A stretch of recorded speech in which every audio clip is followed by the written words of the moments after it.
हरि ओम. आज सोमवार, माघ शुद्ध चतुर्दशी, अमावस्या 16 फेब्रुवारी 2026. सद्गुरू ब्रह्मचैतन्य गोंदवलेकर महाराज यांच्या प्रवचनातून आज आपल्याला सांगणार आहेत की संत सांगतील तसं वागावं. ऐकूया. ज्या स्थितीत परमात्मा ठेवतो त्यात आनंद मानावा. प्रपंचातल्या दुःखाबद्दल वाईट वाटून घेऊ नये. आपण जगात वागताना सर्व माझे माझे असं म्हणतो, पण प्रत्यक्ष आपल्या वाटणीला किती येते याचा अधिकारी आपण विचार करतो का? मिळण्याची आणि मिळवण्याची हाव वाढल्यामुळेच आपल्याला खरं दुःख होतं. ही हाव नाहीशी व्हायला भगवंताच्या स्मरणात राहणं हा एकच उपाय आहे. मी भगवंताचा आहे ही जाणीव ठेवून वागावं. भगवंताकडे चित्त गुंतवून ठेवणं हाच खरा धर्म मानावा. जगाला फसवू नये आणि जगाकडून फसलं जाऊ नये. नावात जो राहिला तो सत्संगतीत राहिला. व्यवसाय आणि हौस याप्रमाणे आपण संगत धरतो. मनाची आणि नावाची संगत जोडून द्यावी. मालकाच्या बरोबर असलेला कुत्रा ज्याप्रमाणे धीट होऊन दुसऱ्यावर भुंकतो त्याप्रमाणे आपण भगवंताच्या आधाराने राहावं. भुंकू मात्र नाहीये. नेहमी लीनता ठेवावी. मी साधन करतो हे विसरून जावं. त्याबद्दल अभिमान धरणं म्हणजे साधनाला कमीपणाच आणणे.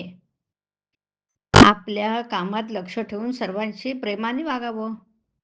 स्त्री दिराचा किंवा सासू सासऱ्यांचा मान ठेवते ते नवऱ्याला खुश करण्याकरता. तसं भगवंताला ज्या रीतीने समाधान होईल त्याप्रमाणे आपण वागावं.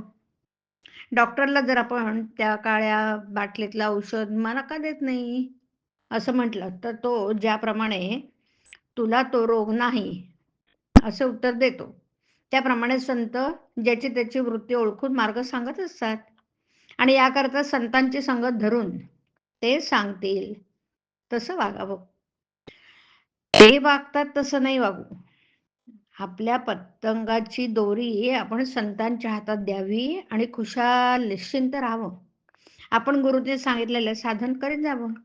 म्हणजे साधनात पुढे वाट दाखवायला तो उभाच असतो. जिथे 2 वाटा फुटतात तिथे एक पंढरपूरची आणि एक गोंदवलेची पाटी असते. तसं साधनात राहून जिथे त्या 2 वाटा फुटतात तिथपर्यंत या, म्हणजे तिथे गुरु उभा आहेच. पण उगीच काही न करता पुढे काय आहे हे विचारण्याने काय होणार?